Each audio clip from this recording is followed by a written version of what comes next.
ترجمان دفتر خارجہ ممتاز زہرا بلوچ کا کہنا ہے کہ حملوں کا ہدف ایران نہیں بلکہ دہشت گرد گروہوں کی محفوظ پناہ گاہیں تھیں۔ سلامتی اور خود مختاری پر کوئی سمجھوتہ نہیں کیا جائے گا۔ ترجمان دفتر خارجہ ممتاز زہرا بلوچ نے ہفتہ وار پریس بریفنگ دیتے ہوئے پاکستان کی جوابی کارروائی کے حوالے سے بتایا اور کہا کہ پاکستان پہلے بھی کئی ڈوزر ایران کو ان دہشت گردوں کے حوالے سے دے چکا ہے۔ ممتاز زہرا بلوچ کا کہنا تھا کہ پاکستان ایران سمیت خطے کے تمام اہم ممالک کے ساتھ پرامن تعلقات چاہتا ہے، لیکن پاکستان کی سلامتی اور خود مختاری پر کوئی سمجھوتہ نہیں کیا جائے گا۔ پاکستان ہر حملے کا بھرپور جواب دینے کے لیے تیار ہے۔ ترجمان نے بتایا کہ حملوں کا ہدف ایران نہیں بلکہ دہشت گرد گروہوں کی محفوظ پناہ گاہیں تھیں۔ ایران کے حملے سے متعلق معلومات جلد شیئر کی جائیں گی۔ پچھلے 2 سے 3 گھنٹے کے دوران کوئی سفارتی رابطہ نہیں ہوا۔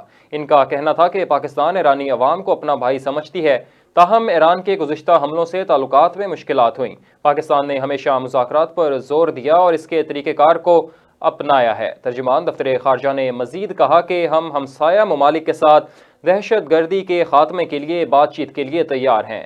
پاکستان چاہتا ہے کہ خطے میں امن برقرار رہے۔